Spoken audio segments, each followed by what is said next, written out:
Hello everyone, this is your captain speaking, and welcome back to another Slice of Life. Today, we're going to be talking about the big war, PCs versus consoles. But first, before we hop into the video, I'd like to highlight these three comments from Battlegrounds, Jordan Murto, and Just Links. Thank you all for continuing the conversation down in the comments. If you guys would like to continue the conversation after the video, I do have a Discord link down below where all my videos are shown. You just click them and view them. Also, there's an awesome comment section where I just post funny comments that I find on my videos. And then there's a Slice of Life section where I put all the Slice of Life comments in there and we could talk about them. Also, there's just a text chat area where we could just talk and have fun. Now, let's hop into the topic. First, I'm going to talk about all the different pros and cons of each individual of having a PC or console. And for the console side, I'm just going to talk about the PlayStation 4 because that's what I own. I've never owned an Xbox, so I can't really give any input on the Xbox. So first, the one thing with PlayStation that is always mentioned that PC can beat is the PS4 is stuck at 30 frames per second, while the PC can go limitless.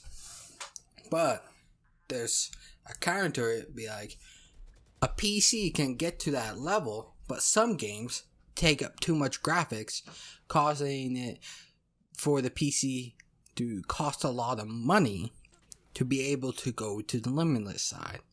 Like for example, I spent $1,200 Canadian on my PC. And for Call of Duty Modern Warfare, I have to set my PC to low settings just so I can get 60 frames per second.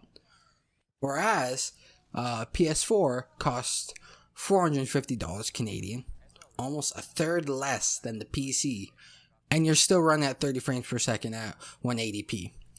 My PC gameplay isn't even close to that, and that's why I don't really like showing Call of Duty anymore or streaming it just because my PC can't handle it. Also, another thing to consider is all the exclusives each side has. So, the PlayStation 4, I'll just list their exclusives, and you can swap them out with Xbox exclusives if you want. One that I love is God of War. The entire series is PlayStation exclusive. One of the best series out there, in my opinion. Also, you have the Last of Us series. Even though it's only 2 games, the second one isn't the best. It still tells a great story. You have the Marvel Spider-Man. You have Ratchet and Clank, which is an oldie, but it's coming out with a new game, I think next year or in 2 years, with the PlayStation 5. And it's just, you don't have those games on PC. But, going to the flip side, you have tons and tons of exclusives just because of the Steam store where it can only be accessed through Steam. Some of the games that are a bit more branded is like Valorant, CSGO, League of Legends, Dota 2, and much, much more like StarCraft I didn't even touch on. But with PC, the list goes on, but also the problem is not all games are made by big companies. So you could buy a game for $5, and it'd be really, really good for $5. Then you buy a game that's like, oh, it's $20, it must be good. It's just a really bad game, and they just overcharged it. But I believe with all these exclusives, it's your decision on whether you like the PC ones better or the PlayStation one better. So I believe a PC is a giant sandbox game. The sky's the limit.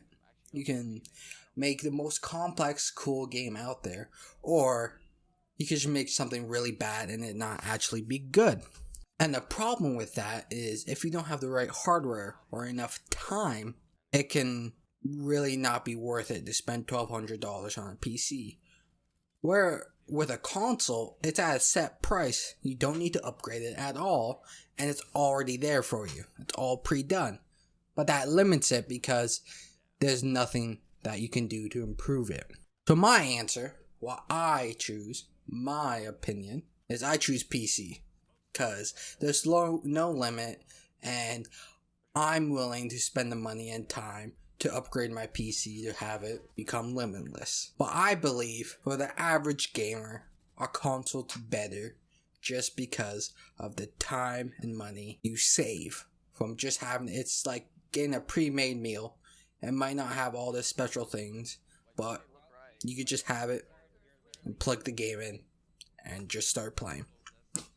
This has been Captainrielly, your breadmaster, on A Slice of Life. Signing off. Peace!